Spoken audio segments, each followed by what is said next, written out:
Hi, everyone. My name is Alexandria Greenlee. I'm a Spelman woman. I graduated class of 2024. So at this time, it's been about a year since I graduated, and honestly, I can't believe it. During my time at Spelman, I was a biology major on the pre-veterinary medicine track. And so I created this presentation because during my time at Spelman, I attended sophomore bio seminar as well as senior bio seminar, and a lot of times I realized that I didn't take away what I needed. And I wanted to create a interactive presentation that I feel break down what I think would have been beneficial for Alex at the time. And so I hope that this presentation can benefit you as well. I'll talk a little bit more about my time at Spelman as well as some other opportunities that I think may be beneficial from freshman year to senior year. I also want to, preference this by saying I was a first generational college student. So during my time, a lot of the opportunities that I got, I kind of had to figure it out on my own. But I'm sure now Spelman has a lot of different resources, and as well as your professors are there for you. But it is difficult when you're navigating a situation where you can't even ask your parents because they don't know. So I just want to say that whatever advice that I give, this is all from my personal perspective. And I know it may not look the same for you, and it may look the same. And either way, I just hope that you can take something from this. And yeah, so this is Beyond the Books, a bio guide from your big sister. First off, again, I want to start by giving you a little bit about me and what I did during my time at Spelman. I was in so many clubs, and I don't even know how I did it, along with being a bio major as well as like keeping up with my grades, but I did. I not only was a member of NAACP Executive Board, I had internships. I also was, as you can see in this picture, a member of the Wells program. I was also an active member of Maroon Mystique, which is the color guard for Morehouse band, and that took up a lot of time as well.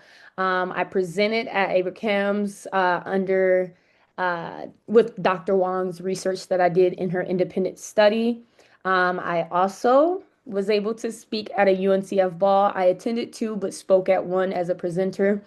And you can see that in the picture. I was with Dr. Lomax, along with my friend, my best friend, and some other members that were other people that were invited. Fun fact, I also did a commercial, two commercials, but this commercial may come out by the time you guys see this. But I did this commercial with Delta Airlines, and in the picture, you can see that I'm with Dr. Gill, who was the 11th president at the time. In addition to that, I also had a marine conservation education internship with the Walt Disney World. So I worked at Walt Disney World and I spent, I think, my summer in Florida. And in addition to that, I had a biotech internship with Intellia Therapeutics located in Cambridge. And I just also want to say that I already have a master's in global affairs, which I got from Tsinghua University, which is a university, the number one I'm sorry, no quotations, the number one university located in Beijing, China. And I got that as a member of the Schwarzman Scholars Program, which I'll talk a little bit more about later. And sorry, but currently I'm located in Fuzhou, China, where I'm a part of the Chinese language and culture program, where I'm hoping to become more fluent in Mandarin. I thought this was a great opportunity, especially with the global shift today. So, post this opportunity, I will be heading to Boston to pursue a master's of biomedical engineering at Tufts with the hope of potentially turning it into a PhD. So that's just a little bit about me. As you can see, my timeline was all over the place, and that's so okay. But now let's go into the presentation and how this could help you and benefit you. So first off, during your time at Spelman, you should be thinking about how to shape your time. I think that's very important. So I listed it into bullet points. My suggestion, because as someone who was in a lot of organizations, I wasn't even able to give 100% to some of the organizations, and I felt That's not the most beneficial, and it also looks really bad on you when you're making those connections. So I say in your freshman year, you should join about 2 to 3 social clubs and at least one activity. And once you learn how to manage your time better, you can join more, you can join less, whatever you feel. But these clubs should align with your values and assist in shaping your future. You don't want to just join a lot of clubs just because they're popular, or your friend may be in that club. You want to actually try to venture out and join clubs that align with your goals, your purpose, and your values, because there's so many clubs at Spelman, and you can create your own club if you want as well. But I definitely think you should limit it to 2 to 3, because that, I think, is going to be the most of a benefit for someone who is a freshman. By your sophomore year, you can decide if you want to join more, depending on the workload, and then further on. And again, I want to emphasize, do not join clubs just because they're popular. That is not the right way to go about it. And I think it also looks bad on you as a person, because again, if you can't dedicate 100% of your time to these clubs, you're doing not only a disservice to yourself, but also to your sisters. Next, make at least 3 solid connections with other biology majors. This is not only for biology majors. You need to make at least 3 solid connections within your department. It doesn't matter if you're psychology, biology, whatever. You need to make at least 3 solid connections, because you're going to need each other. It's going to get tough. It's going to be hard. You're going to be sad. But as long as you have your sisters and someone to keep you accountable, I think it will be easier to manage. And again, accountability partners are literally the key to success. By senior year, I knew everybody's face, name in my department, because over time the biology department got smaller, but also because we were taking pretty much all of the same classes. Some girls were all applying to med school at the same time. So these are going to be some of the people that are going to help you throughout that process. Even if it's not actual help, just being there in spirit, I think, is beneficial as well. Next, your GPA matters. Don't get me wrong, but how you treat people and your attitude will, I kid you not, have such a lasting impact. I have experiences where I remember when someone treated me a certain type of way, just because I wasn't in a position that they felt was beneficial to them. But then when I got in a position that was beneficial to them, they changed how they approached. And that had already left a lasting impact on me about who they were as a person. And there are going to be moments where people will behave that way. But you, as a person, as a sister, I say that you need to remember how you treat others, how you speak to people. And yeah, I think that makes the most, even not just your sisters, but your professors as well. There's going to be times where your professor may be having a bad day, and it just feels like the world is not on your side, but just trying to remember that nothing is personal, and that you are here to learn will keep you, keep you sane, keep you whole. And so I just want to say that when you're doing this, to remember to keep it sisterly, because at times we can feel that, everything is personal, but you have to realize that everybody is experiencing their own life, and you are not the main character in their life. So, yes, your GPA does matter. You can have a 4.0, but if you have no one to vouch for who you are as a person, that does not matter. Next, be versatile slash be comfortable being uncomfortable. Now, I know you probably like, girl, if I'm not comfortable, I'm not doing it. I know, I understand. But I think that sometimes, especially biology majors, a lot of them come in with this mindset of, I know what I want to do. I'm going to do this.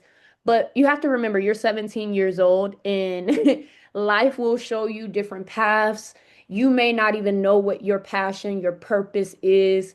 And it's okay to take different opportunities that may not seem like it's going to align, because it's all about development, and it never is going to look bad on the resume.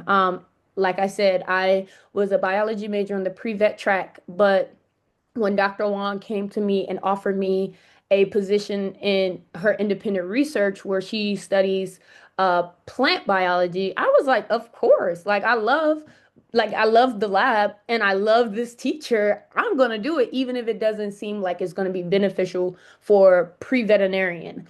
It ended up getting me one of the best internships and also introducing me to the fact that I actually am more passionate about biotechnology, hence why I'm doing a biomedical engineering master's. So there's just opportunity in things that even if you don't see it, there may be there may be an opportunity there. So just remember to be versatile, be open, be comfortable with being uncomfortable because if you're comfortable, that just means you're not growing. And we're all looking for growth. We want to grow and we want to be a better person. Next, I say, and I did not do this, but it was detrimental to my health. Take at least one day every week. I mean, one day is literally the bare minimum, but take at least one day every week to give yourself a mental reset. This is not like something you should take lightly. Because once you start filling your schedule, packing it, you're gonna realize I don't even have time for myself. And that is a really crucial part to learning and also becoming a better person. Now, find you an activity to do to like just really reset, whether that's yoga. I realized I fell in love with yoga. If you want to do Pilates, if you want to walk around, whatever you want to do, just take that day for yourself at least once a week because burnout and imposter syndrome are real. And if you are not in the right space mentally, physically, emotionally, it can really get to you in a way that you just don't want. And also just remember to reach out to people. It's okay to feel like you are the only one experiencing something, but at least have one person that you can talk to. And you can also always go to the services that Spelman provides. Next, excuse me. Your teachers are human beings. Talk to them. Now, I say this because I did not. I mean, I did because I made a connection and um, so like fun fact, and I always tell this story, Dr. Wong knows now, and we kind of laugh about it, but Dr. Wong was like one of the first teachers ever in my life to tell me that she was disappointed in me. And it was because she knew the work that I could produce and the work that I had produced was not even comparable. And I knew that I had slacked when I turned in the homework, but I did it anyways, and she caught it. And so she had a conversation with me and she told me, look, I don't know what's going on, but this is not the quality of work that you are used like you are usually producing. So if you don't understand something, let me know. But like this is not acceptable. And at the time, it really hurt my feelings because I felt like I had let myself down. I felt like I had burned a bridge with a teacher. Like I was just making up all of these conclusions. But instead of, withdrawing from her as a person and like, you know, really just not liking her because of that situation, I actually leaned into her more. And I sent her a long email saying, like, I cried, but this was the first time someone has ever told me, a professor at least, has ever told me that they were disappointed in me. And it showed that you not only see who I am as a person, you know my work and you care about me. And from that day on, I adopted her as a mentor. You don't have to find your mentor that way, but I knew that, she was someone that I wanted in my life and, to help me develop as a person in this space. So I think that, it's really beneficial to talk to your professors because also professors have opportunities that often go unnoticed, especially your advisors. Most of your advisors have so many opportunities, but they also have a lot of students. So they can't just say, hey, Alexandria, I know that you like this, but you never even told them what you like. So go ahead and try to talk to your professors, talk to your advisor because they're going to really have things that you may never had even heard of. And also just the fact that they're human beings and they have a story to tell of their own. And I think it's really important to get to know, again, someone else's story aside from your own. So I gave you a lot of information. I talked a lot. But I wanted to put it in terms. So what now? I told you to do all of these things. How do I actually do it? So I wanted to break it down. This is mostly pertaining to biology majors, and I broke it into two different paths, medical school because that's the most popular path, and graduate school. So by your freshman year, a lot of people come in saying, I want to be a doctor. I don't know what type of doctor, but I enjoy helping people. Now, The question you need to ask yourself is, do I actually want to be a doctor slash what does that entail?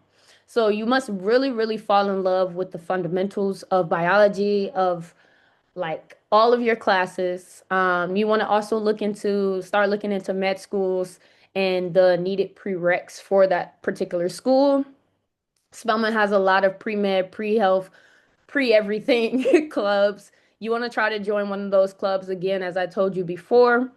Shadow doctors if possible. You don't want to wait until later because a lot of doctors and a lot of people are trying to become doctors. So sometimes doctors, if you don't know a doctor, their schedule gets filled really quickly. Volunteer at hospitals or clinics if you can. Again, clinics have their own requirements, but I think if you can advocate for yourself, it would be very good. And again, your advisor should see you at least once a week. This is because they can help you if you have any questions, if you don't know. Most of them are PhD. Some of them have went to med school, like so, or they know somebody who went to med school, so they have this like abundance of knowledge that you can just tap into. Um, excuse me. By your sophomore year, you should say now, okay, do I actually want to be a doctor? You're going to be taking organic chemistry, and I want to preference this by saying organic chemistry is a killer among the biology department. I mean, I've seen girls drop this major just because of organic chemistry. And it almost got me. I kid you not. My first test in organic chemistry, I got a D. Never in my life had I had a D. And I knew I was like, oh, something has to give. So I began to study 10 hours, like, and I actually began to enjoy the structures, learning about it. And when I got the academic validation of getting like an A on my exam, I was like, oh, okay. So I do have to be very transparent. You're going to be taking organic chemistry. This is going to be really a testament of like your your ability to just figure out how you study because you're coming in freshman year, which is completely different. I mean, freshman year, you have a completely different idea of what studying looks like from high school. Now you're actually getting into the nitty gritty of things sophomore year, and you're like, wait a minute, do I actually know how to study? So you need to develop healthy study habits. And yeah, utilize YouTube. YouTube got me to being one of the only students to have an A minus. Now I'm happy about my A minus because, it was hard in organic chemistry. So really utilize YouTube and do your best to just kind of keep ahead of your work. Don't just do homework and leave it alone. Like try to actually learn again. Again, you should be also still looking into medical schools and needed prereqs because you want to start like aligning which year and when you want to work on these prereqs if you need to. You should have leadership positions or be trying to acquire leadership positions at your school. Um, and again, you should have or make a list of your top 10 medical schools that you want to go to, top 10, top 20. How many ever you should just know which schools that you would be like, oh wow, I like their program, I like their curriculum. I could see myself at this school. And also begin to prep for MCAT. And Spelman has a lot of resources for MCAT in the pre-health, pre-med department. So you should reach out to them as well. By your junior year, you should try to complete your prereqs, and if you don't, it's okay. You should take an MCAT if you're interested in going directly after graduation. Again, more shadowing, more volunteer work, begin to acquire those letters of recommendations, and make a personal statement. These are going to be really important with your application. And by senior year, if you have did all these things and you've applied and different things, you should have interviews for schools if your school get interviews, and you should decide or defer as well as enjoy your senior year. Now, I say all of this to say that life is not a linear path. I listed this out in a linear way on purpose, but life is not linear and things happen, and I want you to be okay with things happening and that like you're not behind just because oh junior year I didn't shadow 400 doctors. No, that's okay that you did not acquire the shadowing. That's okay because life happens. So you just want to just keep that in mind. And if med school is your ultimate goal, there's no age limit. And you just want to make sure that you're actually are ready for that responsibility, that time commitment. Now, next is graduate school. So this is a MS, master's, PhD, or if you want to do a JD, MD, whatever. Uh, this is this is when you're like, oh wait, I don't think I want to be a doctor in that way, like of treating patients, but I really like the idea of research or and the idea that goes behind creating new cures, inventions, drugs, whatever. So by freshman year, you're, like, I think I like researching. You've took your prereqs for, going into sophomore year, and you're like, wait a minute, I really enjoyed these classes. Um, Same thing with medical school. You should really learn the fundamentals. That's going to be a continuous thing. And then you want to also look into graduate schools that um, may be beneficial for you. Like, whatever graduate school, whatever area that you're interested in. If that's researching breast cancer or cures for breast cancers, what programs, what graduate schools research focuses on that. So you want to also join clubs that may be of interest again. Also, attend faculty lectures of your interest. So, bio seminar is going to be very important for this because you have a lot of PhD doctorals and people that came and have done this. So you can ask them questions if you have any questions about the process or you want to really know if that's for you.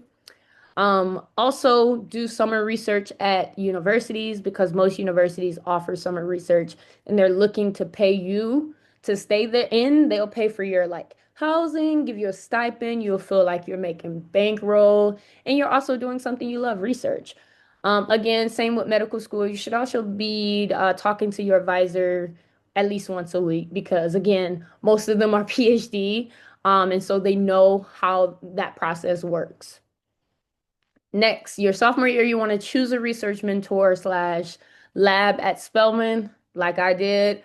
How I chose my mentor, I would not say that way, but you should be building connections with your teachers and seeing which one you feel would be the most beneficial for you. And also just connecting with them. Um, You should also be studying for the GRE. Some programs, as of now, you don't need the GRE, but I think it is also beneficial to take even if your program does not need it. It would just show you what your strong suit is and what you need to work on, and there's no wrong in that. Try to present at an undergrad conference. Most biology majors, you have to present something. So I think I presented at Spelman Research Day as well as Abrahams as a McNair scholar. So just try to do some research to get yourself familiar with presenting research and the idea of having to do this for a PhD. And again, begin narrowing your grad school interests. So, are you interested in genetics, neuro, biomedical, biotech? What actually is your interest? And look at graduate schools that have those programs. Again, by your junior year, apply to these. I say that you should have some type of international experience throughout your college matriculation. So there's so many international research opportunities. I know one off the top of my head, Japan offers a lot as well if you're interested in Asia, but you can apply for international research opportunity in graduate school. If you don't want to go abroad, you can stay and do that even in the US. Work on your personal statements because you're going to need that as well. Continue to expand on your research role, what you think you may want to research. Yeah, I think that it would be good, and just try to keep up with the market at the time. Read PubMed, different updates within the scientific realm. Letters of recommendation are important. You should be having those as well. I say try to get a minimal. Yeah, the minimal would be three. Most programs ask for three or two, so try to get three just to be safe. And then take your GRE if you need it for the program or if you just want to know where you're at. And lastly, senior year, Interviews for school, decided to defer, enjoy senior year. Again, I want to emphasize that life is not linear. I didn't realize that I didn't want to be a veterinarian in that way until maybe the end of junior year. And by that time, most of the girls in the program had already either, knew that they were going to med school, knew that they had a backup option or something.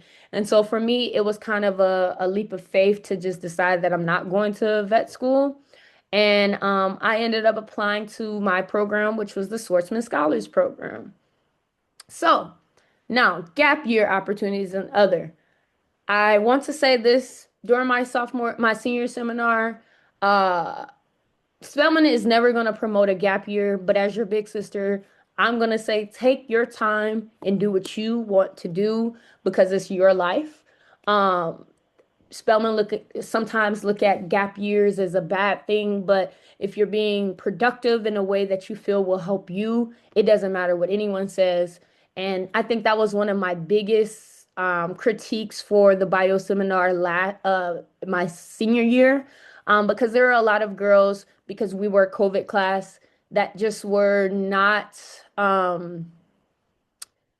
Prepared in Spelman eyes because a lot of them took gap years or were going to take gap years or weren't going to medical school. And, at the end of the day, you are not a statistic. You are a person and this is your life. So if you want to take a gap year, take a gap year. If you want to apply to a program, apply to a program. And you can always go to graduate school or you can always do medical school later. So these are some gap year opportunities. Again, I was a Schwarzman Scholar, a part of the ninth cohort, along with my Spelman sister, Alicia Sawyer. We were the only two from Spelman at the time, and honestly, it was the best option. And it made me realize that I wanted to stay in China again another year. I also was selected for Princeton in Asia, but ended up turning it down for the opportunity that I have now. But you have Princeton in Asia, Africa, and Latin America. Again, you have some research opportunities in Japan or Korea. You can also teach abroad. A lot of countries really want to want English teachers. So if you want to teach and you think that's something you want to do, Ractus Mundus is a joint master's program. So this is actually not a gap year. This is technically well, you will be getting your master's, but this is, I believe, in the UK. You can do some more research on that. And then you have Fulbright, Rhodes, and Gates, Cambridge. These are all opportunities that if you're in your junior year, your senior year, and you're like, wait, I don't know if it's not medical school, then what? If it's not, PhD right now, then what? These are opportunities that you guys can look into. Now, this is what I wanted to hear when I was in school because we're saying all of these abstract things, but I need to I need to figure out how to continue my time at Spelman now. So during my time, I actually got over $100,000 in scholarships from the UNCF, which is why I became a UNCF ambassador and I was able to speak at the ball. And I just had so many opportunities because of the doors that they opened. So I really do recommend you looking into UNCF, not only for scholarships, but also for internships and other opportunities. Thurgood Marshall College Fund is also another good one. Um, they have a lot of opportunities as far as internships as well. I never received an internship or scholarship from Third Marshall College Fund, so I'm not really familiar with the process is, but UNCF I think is a lot. It's good, especially if you say have a lower GPA. They really promote, just bettering your self education, like getting an education. So I think their minimal GPA is like a 2.75. Next, this is a new one that I found, which is Pro Fellow, and they list a lot of opportunities, fellowships, graduate programs, fully funded graduate programs, other things, ventures. If you have a venture, if you have a idea for a venture, they have so many opportunities on this platform, and I've honestly been using it just to check and see, what's new, what I could potentially apply for or send to a mentee. Um, and then the last thing is I think you should utilize LinkedIn. Now, sophomore year, we had the Brave Run program that made us do LinkedIn, and I was like, man, this is not going to work. This is not helpful, but I actually do like LinkedIn, and I think if you're able to utilize it in a productive way, then I think it could be really good. I really got on my LinkedIn bag like my senior year. So you should definitely update your LinkedIn and begin to work on it.